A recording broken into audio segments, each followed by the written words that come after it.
এবার নিজেই উকিল হয়ে নিজের মাকে সম্পূর্ণ নির্দোষ প্রমাণ করলো পারুল। হ্যাঁ সুপ্রিয় দর্শক, পরিণীতা ধারাবাহিকের একদম ধামাকাদার নতুন পর্বে তো আমরা এরকমটাই দেখতে পারবো। বিস্তারিত জানতে চাইলে এখনই এই ভিডিওটা একটি লাইক দিয়ে এই চ্যানেলটিকে সাবস্ক্রাইব করে ভিডিওটি একটুও না টেনে একদম শেষ পর্যন্ত দেখতে থাকো।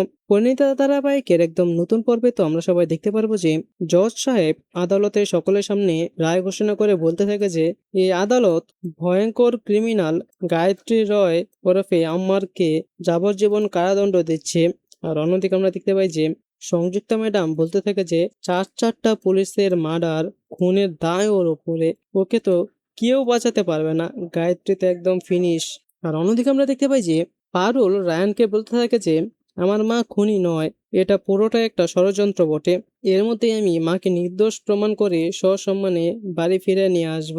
আর এর পেছনে মূলত কারা রয়েছে তাদের সবাইকে খুঁজে বের করব এবং প্রত্যেককেই শাস্তি দিব। আর তারপরে আমরা দেখতে পারবো যে এবার পারুল মূলত নিজেই উকিল হয়ে যাবে এবং তারপর নিজেই নিজের মায়ের কেস লড়ে তার মাকে একদম নির্দোষ প্রমাণ করবে এবং মাকে সম্পূর্ণ নির্দোষ প্রমাণ করে সংযুক্তাদেরকে, তারাই যে এই সমস্ত কিছুর পেছনে ছিল সেটা প্রমাণ করে দিয়ে তাদেরকে উচিত শাস্তি দিবে।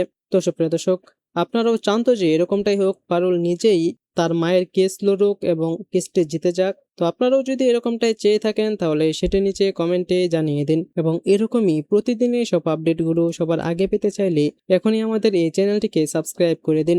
ধন্যবাদ সবাইকে।